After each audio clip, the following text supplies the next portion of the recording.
Selena Gomez's third solo studio album Rare was released a little over a month ago, and it's had little lasting longevity or impact outside of the album's only official single, Lose You to Love Me, which was received well by her audience and critics, so much so that it became her first #1 single on the Billboard Hot 100 after over a decade in the music industry.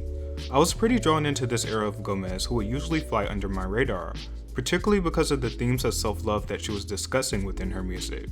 However, with the lack of interest she's shown after the release of this album, I've increasingly become less interested as well. And since the release of the album, I can say although I love the themes within the album, it has aged a bit quicker. It has some nice songs of course, and it tackles some personal issues, but it didn't keep my attention like some of her peers' recent releases have. And maybe that's because the album is decent and introspective about what's been happening to her in her life and her emotional process. However, it never quite dives ultra deep.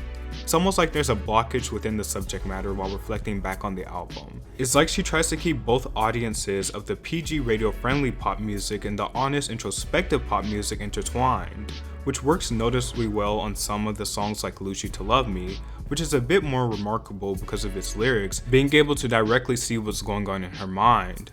Other times she plays it pretty safe, keeps it a bit general, and it feels like she's playing tug of war with wanting to allow herself to be fully transparent, but also wanting to retain her pre-existing image, which in a way faults this album, sort of goes against what I initially felt it was portraying. It still is a personal record, but it keeps everything above the surface, and never really grasps what I feel it was truly intended to do. Another factor could be what Selena is talking about in this album has been curating for the last 4 to 5 years, being that it's so long ago and she said that she moved on, that's why she's showing disconnection from it, and not really giving it any type of promotion. With some of her other peers' releases, a lot of them have happened much more recently, and they created and released their body of work in real time, or at least close enough to the actual event that I felt I could visibly watch them grow with that record. Selena not so much so because she's already let it go, which is a great thing for her and her mental health. I feel like this album was the last thing she had to let go of, to fully feel free and just let it all out. And ultimately, I think that's what led to its current underperformance to her past albums. This is the lowest selling album of her career and also her most personal, even though it's a bit glossed over. I do think it was a bit different for her as well. She dove into something a bit more experimental for an artist like her, which many people weren't expecting. To be real, Selena is the token generic pop music girl, and that's partially the reason why she doesn't get a lot of respect when it comes to her music. And I was pleasantly surprised to see her attempt different sounds. Even with her Droplet era, her most experimental song, and in my opinion one of her best, Fetish, was released. And I did want to see her dive into that sound a little bit more, but it was complete opposite. This album still retained elements of traditional pop, but it was a bit more quirky with some of its production.